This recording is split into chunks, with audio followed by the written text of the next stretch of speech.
Hi guys, how we all are doing. I hope आप सब लोग बहुत अच्छे होंगे। और सबसे पहले I am Deepshikha and I welcome you all on my YouTube channel. मेरे इस यूट्यूब चैनल पे आपका बहुत बहुत स्वागत है। तो एज वी नो, हमने ऑल्टरनेटिव डिस्प्यूट रेजोल्यूशन कर चुके हैं और today we are going to start the right to information. Right, like हम राइट टू इंफॉर्मेशन के बारे में एक्ट हम डिस्कस नहीं करने वाले। हम बेसिकली एक डिस्कस करने वाले हैं कि राइट टू इंफॉर्मेशन आखिर होता क्या है, राइट टू इंफॉर्मेशन क्या होता है, एक्ट की ज़रूरत क्यों पड़ी, एक्ट के aim, objective, salient features and right to information को कॉन्स्टिट्यूशनल वैलिडिटी हमें कहाँ से मिलती है। हम इन सारी चीज़ों के बारे में डिस्कस करेंगे एंड साथ ही साथ राइट टू इंफॉर्मेशन के साथ ही जो अदर लॉज उनके कॉन्ट्राडिक्शन में आते हैं, हम उनको भी यहाँ पे ब्रीफली डिस्कस करेंगे। तो आई होप सो आपको वीडियो अच्छी लगे। अगर आप इस चैनल पर पहली बार हैं तो do like, comment, share and subscribe my channel. आप इस चैनल को सब्सक्राइब करके बेल आइकन प्रेस कर सकते हैं। तो चलिए बिना देरी के हम स्टार्ट करते हैं। राइट टू इंफॉर्मेशन का ऑब्जेक्टिव मीन्स हम बेसिकली ओवरव्यू देखेंगे, तो हम ओवरव्यू लेट्स स्टार्ट करते हैं। तो let me share my screen with you.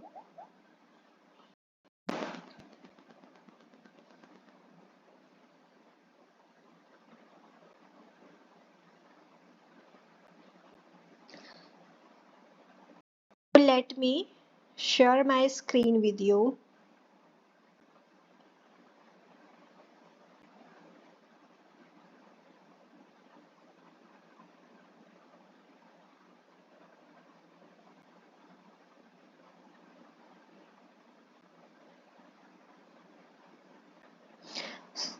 तो basically this PDF is my written content. ये मेरा खुद का लिखा हुआ है। Actually right to information act जो है ये हमारे when I was in graduation, तो ये मेरा एक सब्जेक्ट था इन आई थिंक 9th सेमेस्टर में। तो my assignment topic was a general overview of right to information. So I have written this whole content. तो आज हम इसी कंटेंट से पढ़ेंगे, लाइक इंट्रोडक्शन। मैंने आपको बताया राइट इंफॉर्मेशन एक्ट की हम ब्रीफ बैकग्राउंड करने वाले हैं, history, AIIMS, objective, reasons, importance and RTI versus other legislations which are for the non-disclosure of the information। तो ये भी हमारे लिए बहुत इंपॉर्टेंट हो जाता है, तो हम इसको भी डिस्कस करेंगे। एंड देयर आफ्टर हम अमेंडमेंट्स डिस्कस करेंगे, सिलेंट फीचर्स डिस्कस करेंगे एंड अदर इश्यूज डिस्कस करेंगे, case laws and lastly most important thing, क्योंकि हर वीडियो में आपको मिल जाएगा कि राइट टू इंफॉर्मेशन क्या होता है, कॉन्स्टिट्यूशनल वैलिडिटी कहाँ से मिलती है, even right RTI versus other laws भी आपको मिल जाएंगे। बट आई थिंक बहुत ही कम वीडियो में आपको मिलेगा कि what is the procedure for filing RTI। Like as a layman, if I want to file RTI or either you want to file RTI, what are the procedures you have to take for filing the RTI? कौन से ऐसे procedure हैं जो आपको follow करने हैं as a layman, जिससे layman भी समझ सके, ये इस वीडियो के एंड तक हम जानेंगे। तो वीडियो के एंड तक बने रहिए जानने के लिए, क्योंकि वीडियो बहुत इंटरेस्टिंग होने वाली है। राइट, लास्ट में हम कंक्लूजन देखेंगे। तो हम स्टार्ट करते हैं। तो अगर हम राइट टू इंफॉर्मेशन के जनरल ओवरव्यू की बात करें, तो राइट टू इंफॉर्मेशन को हम राइट टू नो भी कहते हैं। अब राइट टू नो सुनने से ही हमें ये समझ में आता है कि हमें कुछ जानने का अधिकार मिलता है। राइट, नो मतलब होता है जानना। ठीक, तो राइट टू नो सुनते ही हमारे दिमाग में ये चीज इमेज बन जाती है, हमें ये समझ में आता है कि राइट टू इंफॉर्मेशन से हमें कुछ जानने का अधिकार मिलता है। तो अगर हम जनरल पैरेलेंस, अगर हम लेमैन की लैंग्वेज में बात करें कि राइट टू इंफॉर्मेशन क्या होता है, अगर हम किसी कॉमन मैन से भी पूछेंगे राइट टू इंफॉर्मेशन क्या होता है, तो बेसिकली राइट टू इंफॉर्मेशन एक ऐसा राइट होता है जिससे उस कंट्री के सिटीजन्स को ये राइट दिया जाता है कि पब्लिक अथॉरिटीज के अंडर में जो भी इंफॉर्मेशन है आप उस इंफॉर्मेशन को एक्सेस कर सकते हैं। एक्सेस इन द सेंस हम वो इंफॉर्मेशन पब्लिक अथॉरिटी से मांग सकते हैं, जान सकते हैं। अब इसके लिए ये हमें जानना जरूरी है, इंफॉर्मेशन लाइक कोई भी इंफॉर्मेशन, ठीक है। तो इसलिए हमें ये जानना जरूरी है कि इंफॉर्मेशन मतलब कौन सी इंफॉर्मेशन, राइट। तो हमारा जो एक्ट है वो इंफॉर्मेशन टर्म भी डिस्क्राइब करता है, राइट टू इंफॉर्मेशन भी डिस्क्राइब करता है कि राइट टू इंफॉर्मेशन किसे कहते हैं, और इंफॉर्मेशन भी डिस्क्राइब करता है कि क्या क्या चीजें इंफॉर्मेशन में इंक्लूडेड होंगी और वो चीजें हम पब्लिक अथॉरिटीज से एक्सेस कर सकते हैं, सीख कर सकते हैं, मांग कर सकते हैं जानने के लिए, ठीक। तो ये एक ऐसा राइट है which secures access to information under the control of public authorities. ये एक ऐसा राइट है जिससे कि पब्लिक अथॉरिटीज के अंदर में जो भी इंफॉर्मेशन है वो इंफॉर्मेशन हम पब्लिक अथॉरिटीज से सीख कर सकते हैं। अब किस लिए? In order to promote transparency and accountability in working of the every public authority.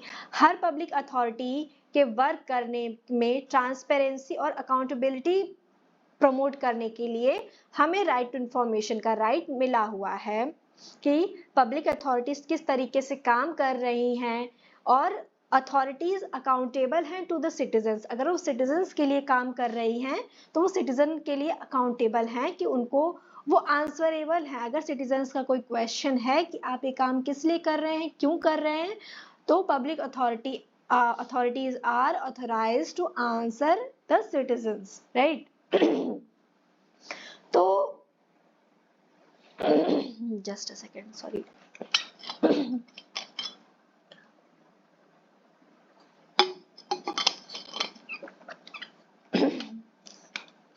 तो अगर हम राइट टू इंफॉर्मेशन की बात करें कि राइट टू इंफॉर्मेशन आखिर होता क्या है, ठीक।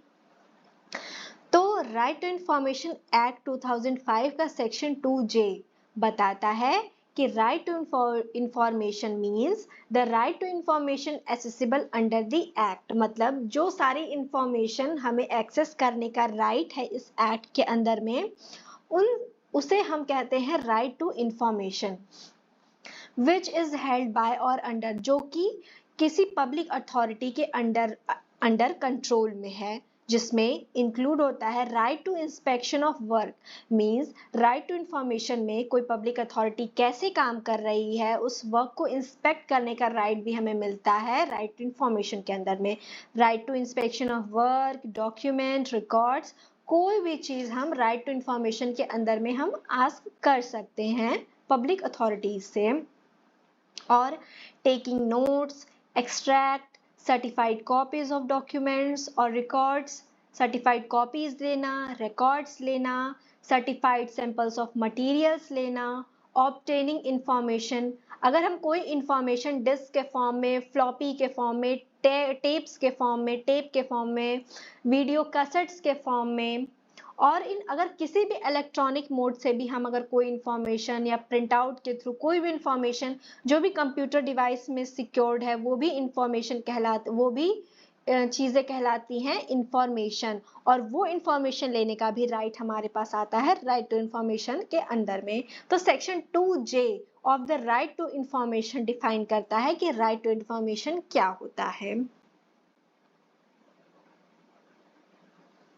और लेजिस्लेचर ने मीन्स इसमें as I told you earlier कि इंफॉर्मेशन टर्म को भी डिस्क्राइब किया गया है कि इंफॉर्मेशन टर्म क्या होता है।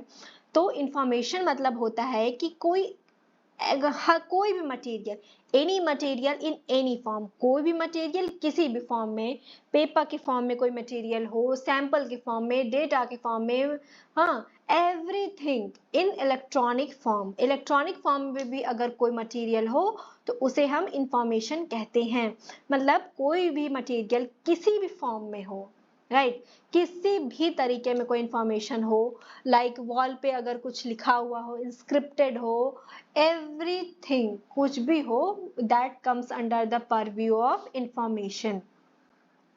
तो right to information is a cherished right information and right to information are intended to be formidable tools in the hand of responsible citizens to corruption and to bring transparency and accountability. तो information and right to information ये दो एक ऐसे tools हैं जो कि responsible citizens के हाथ में दिए गए हैं in order to prevent corruption and to bring transparency and accountability in the working of the public authorities, right.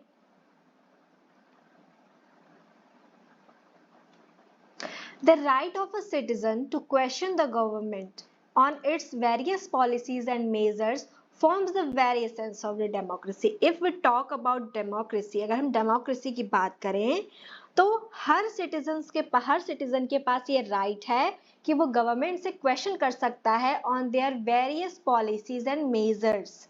जो भी पॉलिसी गवर्नमेंट ला रही है, जो भी चीजें गवर्नमेंट कर रही है फॉर द सिटीजन के पास ये राइट है कि वो उस गवर्नमेंट से पर्टिकुलर पॉलिसी के बारे में, मेजर्स के बारे में क्वेश्चन कर सकती है।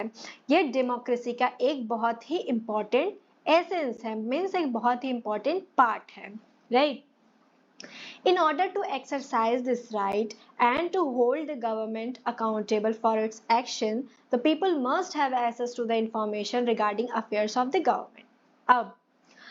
अब गवर्नमेंट से क्वेश्चन करने के लिए मीन्स जो हमारे पास ये राइट है गवर्नमेंट से क्वेश्चन करने का, इस राइट को एक्सरसाइज करने के लिए और गवर्नमेंट को अपने एक्शंस के लिए अकाउंटेबल करने के लिए, मीन्स कि एक तो हम गवर्नमेंट से कुछ पूछ पाएं और गवर्नमेंट हम अपने एक्शंस के लिए हमें अकाउंटेबल हो, मीन्स गवर्नमेंट हमें बताए कि वो एक्शन किस लिए कर रही है। तो इसके लिए सबसे ज़्यादा ज़रूरी है कि हमारे पास गवर्नमेंट क्या काम कर रही है इसके बारे में हमें पहले इंफॉर्मेशन तो हो, राइट। अगर हमारे पास इंफॉर्मेशन ही नहीं होगी तो हम पूछेंगे क्या गवर्नमेंट से। तो इसीलिए सबसे पहले राइट टू क्वेश्चन से पहले हमारे पास सबसे पहला ये राइट ये बनता है कि हमें कम से कम इंफॉर्मेशन तो मिले, कि हम जाने तो कि गवर्नमेंट क्या काम कर रही है। This is what RTI does. Right to information यही काम करता है कि सरकार से सवाल पूछने से पहले हमारे पास ये राइट होता है कि हम जान सकें कि सरकार कर क्या रही है, गवर्नमेंट काम कर क्या रही है, right. This informs the citizens regarding the affairs of the government, right. तो राइट टू इंफॉर्मेशन सिटीजन्स को ये इन्फॉर्म करता है कि गवर्नमेंट क्या काम कर रही है और सिटीजन्स का एक्टिव पार्टिसिपेशन दिखाता है इन the working of the democracy. सिर्फ राइट टू वोट करते समय ही आपकी डेमोक्रेसी काम नहीं आती है, गवर्नमेंट क्या काम कर रही है, कैसे काम कर रही है और उस पर आप क्वेश्चन भी पुटअप कर सकते हैं। This is the real essence of the democracy. तो RTI is an index to measure growth and development of a country. तो इससे RTI एक बहुत ही important index बन जाता है अगर किसी country की growth और development को measure करना हो, right? I hope यहाँ तक आपको समझ में आया होगा। फिर अगर हम right to information के emergence की बात करें कि हमें कोई भी right as we all know that कि हमें कोई भी राइट मिलता है तो वो राइट हमें कॉन्स्टिट्यूशन से मिला होता है, ठीक है। तो अब राइट टू इंफॉर्मेशन हमें कॉन्स्टिट्यूशन से कहाँ से मिला हुआ है, right as we all know that कि राइट टू इंफॉर्मेशन एक्सप्रेसली कहीं भी कॉन्स्टिट्यूशन में हमारे लिखा नहीं हुआ है। ये एक इनहेरेंट राइट है। इनहेरेंट राइट मीन्स कि ये एक्सप्रेसली कॉन्स्टिट्यूशन में नहीं मिला हुआ है, ये किसी अदर राइट्स के का आउटकम है। तो as there is no specific right to information in the Constitution of India, तो लेकिन जो right to information का पार्ट है वो हमें फंडामेंटल राइट्स में देखने को मिलता है। लाइक राइट टू इंफॉर्मेशन कई सारे आर्टिकल से मिलकर बना है, कई सारे राइट से मिलकर बना है। Like article 14 that is right to equality, right to personal liberty, right to freedom of speech and expression and right to constitutional remedies. Means इन सारे आर्टिकल्स में हमें राइट टू इंफॉर्मेशन कहीं ना कहीं देखने के लिए मिलता है। But if we talk about a specific article which deals with the Right to Information Act, that article would be the article 19(1)(a) of the Constitution of India. अगर inherently हमें कहीं ये right देखने को मिलता है तो वो हमें right to right article 19 clause 1A में देखने को मिलता है, जिससे हमें ये राइट मिलता है, right to freedom of speech and expression. और freedom of speech and expression express करने के राइट के साथ साथ हमें ये भी राइट मिलता है कि हम दूसरे से अपना दूसरे का ओपिनियन रिसीव कर सके, राइट। अगर हम किसी को कोई बात अपनी एक्सप्रेस कर रहे हैं, आर्टिकल जैसा कि आर्टिकल 19 में हमें ये राइट मिलता है कि हमें फ्रीडम है, freedom of speech and expression, कि हम अपने मन की बात बोल सकते हैं और एक्सप्रेस कर सकते हैं। तो इसके साथ ही साथ हमें एक और राइट मिलता है कि अगर हम बोलेंगे सामने वाला सुनेगा, और अगर हम किसी का बोल रहे हैं तो हम किसी की बात तो सुनेंगे भी, तो मीन्स हमारे पास ये भी राइट मिलता है कि हम किसी का ओपिनियन रिसीव कर सकते हैं। यही होता है article 19 clause 1A, that is जिसमें इनहेरेंटली हमें मिलता है राइट टू इंफॉर्मेशन।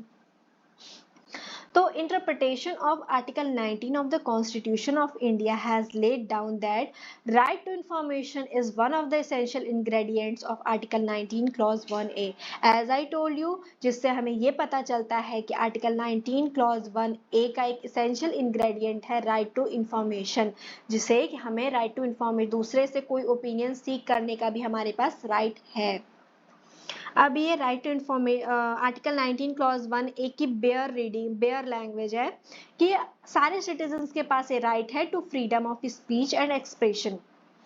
तो राइट टू इंफॉर्मेशन को लीगल मैंडेट मिलता है फ्रॉम आर्टिकल 19 क्लॉज 1A, ठीक है। और ये सुप्रीम कोर्ट की ड्यूटी बनती है कि कॉन्स्टिट्यूशन ऑफ इंडिया के प्रोविजंस को प्रॉपरली इंटरप्रेट करे, और जो सुप्रीम कोर्ट ऑफ इंडिया का जो डिसीजन होता है is binding on the all courts of the India. और ये राइट और ये पावर सुप्रीम कोर्ट की हमें कहाँ से मिलती है? आर्टिकल 141, सॉरी ये आर्टिकल 14 नहीं है जो आपको सामने दिख रहा है, ये आर्टिकल 14 नहीं है, ये आर्टिकल 141 ऑफ द कॉन्स्टिट्यूशन है, जिसमें सुप्रीम कोर्ट के ओरिजिनल ज्यूरिसडिक्शन की बात की जाती है कि लॉ डिक्लेयर, जो भी लॉ सुप्रीम कोर्ट के द्वारा डिक्लेयर किए जाते हैं, that shall be binding on all courts with in the territory of India. तो अब राइट टू इंफॉर्मेशन का जो फ्लो है वो हमें आर्टिकल 21 में भी मिलता है, as I told you earlier, कि on the right to life and liberty, जिसमें इंक्लूड होता है the right to know about the things, हमें दूसरे के बारे में भी ये जानने का राइट है कि क्या चीजें दूसरे को अफेक्ट कर रही हैं। तो इतना हमें ये राइट टू आर्टिकल 21 से हमें देखने को मिलता है। अब हम राइट टू इंफॉर्मेशन का एक ब्रीफ बैकग्राउंड देखते हैं कि हमें राइट टू इंफॉर्मेशन एक्ट का बैकग्राउंड क्या है, ठीक। तो इसके लिए मैं आपको बताऊं कि जो सबसे पहला लेजिस्लेशन था जो राइट टू इंफॉर्मेशन पे आया था, वो था freedom of information act. Freedom of information act जो कि 2002 में पास हुआ था पार्लियामेंट से, बट उसको नोटिफाई नहीं किया गया। अब नोटिफाई ना करने का रीजन क्या था कि उस एक्ट में बहुत सारे लूप होल्स थे। तो ये फ्रीडम ऑफ इंफॉर्मेशन एक्ट 2002 आपके लिए बहुत इंपॉर्टेंट हो जाता है फ्रॉम द एग्जामिनेशन परस्पेक्टिव, कि पूछा जाता है कि राइट टू इंफॉर्मेशन एक्ट 2005 से प्रायर एक्ट कौन सा था जिसने राइट टू इंफॉर्मेशन एक्ट दिया था, राइट टू इंफॉर्मेशन का राइट दिया था। That was freedom of information act 2002, ठीक है।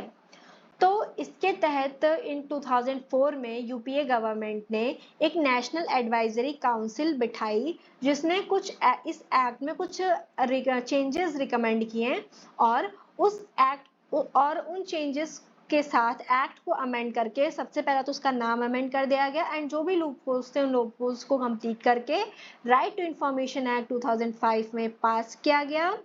एंड प्रेसिडेंट ऑफ इंडिया से इसकी एसेंट मिली हमें 15 जून, और ये इनफोर्स में आता है 12 अक्टूबर 2005 में। ये एक्ट आता है proper right to information act 2005, right. तो अगर हम अब चलें इसके हिस्टोरिकल राइट टू इंफॉर्मेशन के अगर हम हिस्टोरिकल बैकग्राउंड को देखें इंटरनेशनल परस्पेक्टिव में, कि इंटरनेशनल लेवल पर जो भी कॉन्फ्रेंसेस, कोविनेंट्स, जो हमें राइट्स मिलते हैं, उनमें राइट टू इंफॉर्मेशन कहाँ पाया जाता है। जैसा कि हम जानते हैं कि राइट्स को लेकर के हमारे 3 मेजर मिलते हैं, 3 मेजर कोविनेंट्स मिलते हैं। पहला यूडीएचआर मिलता है, universal declaration of human right, जिसे 1948 में अडॉप्ट किया गया था। इसके अंदर में भी हमें राइट मिलता है कि हम किसी से इंफॉर्मेशन सीख, रिसीव कर सकते हैं, सब कुछ कर सकते हैं।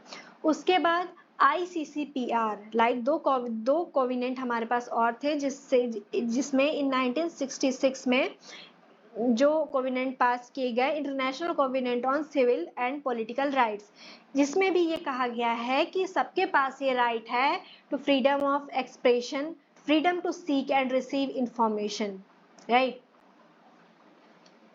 तो ये 2 इंटरनेशनल कोविनेंट्स है, first is UDHR and second is ICCPR, जहां से हमें राइट टू इंफॉर्मेशन देखने को मिलता है। अब अगर हम ऑब्जेक्टिव की बात करें कि ये एक्ट लाने के पीछे का ऑब्जेक्टिव क्या था, तो objective is very very clear, to provide practical framework, कि इससे सिटीजन्स को ये राइट मिले कि जो भी पब्लिक अथॉरिटीज का काम हो रहा है वो उसको जान सके, पब्लिक के पास ये वो पब्लिक एसेस हो इस चीज से कि गवर्नमेंट काम कैसे कर रही है। फिर सेकंड, जो कि मैंने स्टार्टिंग में ही बताया था, in order to promote transparency and accountability in the working of the government, to provide constitution of information commission, और अब अगर हमें इंफॉर्मेशन लेनी है तो अब एक कोई प्रॉपर अथॉरिटी बनानी होगी, कमीशन बनाना होगा, और उसके में ऑफिसर्स अपॉइंट करने होंगे कि कौन ऑफिसर ऑब्लाइज्ड होगा इंफॉर्मेशन देने के लिए, उसकी प्रॉपर वर्किंग कैसे होगी। तो इसलिए भी इस एक्ट की ज़रूरत थी, और एक इन्फॉर्म्ड सिटीजनरी का राइट को डेवलप करने के लिए, कि हम इस राइट को देने के बाद से हम एक ऐसे सिटीजन बन जाते हैं कि जिसे उसकी गवर्नमेंट कैसे काम कर रही है सिटीजन को ये पता है, सिटीजन एक इन्फॉर्म्ड सिटीजनरी बन जाती है। फिर नेक्स्ट, करप्शन को ख़त्म करने के लिए, और 6 जो इम्पॉर्टेंट भी बन जाता है कि टू ले डाउन एग्जेम्पशंस, कुछ एग्जेम्पशंस को भी ये एक्ट प्रोवाइड करता है कि कौन से ऐसे इंफॉर्मेशन है जिसको हम डिस्क्लोज नहीं कर सकते हैं। ठीक है, हो सकता है कुछ ऐसे भी इंफॉर्मेशन हो जो कि अगर डिस्क्लोज हो जाए तो उससे पब्लिक पीस, हार्मोनी, बहुत सारी चीज़ों पर इफेक्ट पड़े। ठीक है, तो ये एक्ट इसलिए भी ज़रूरी था कि हमें लीगल फ्रेमवर्क की ज़रूरत थी कि कुछ चीज़ें ऐसी हैं जिनको हम डिस्कस नहीं कर सकते हैं, जिनको हम पब्लिक में डिस्क्लोज नहीं कर सकते हैं, तो ये एक्ट उन्हीं सारी चीज़ों को भी बताता है। अब रीजंस फॉर अडॉप्शन, तो रीजन भी सेम ऑब्जेक्टिव की तरह ही है। वो भी मैंने आपको बता ही दिया, करप्शन खत्म करने के लिए, इंटरनेशनल प्रेशर भी था, and modernisation and inform citizen, inform societies को डेवलप करने के लिए, राइट। तो आई होप सो यहाँ तक आपको पसंद आया होगा, समझ में आई होंगी बेसिकली चीज़ें आपको। तो 23 मिनट्स हो चुके हैं, हम एक बार देख लेते हैं importance of the act, challenges.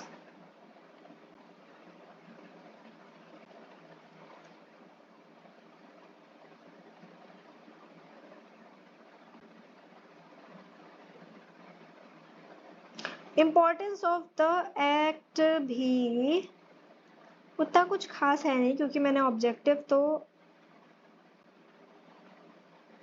बता ही दिया है।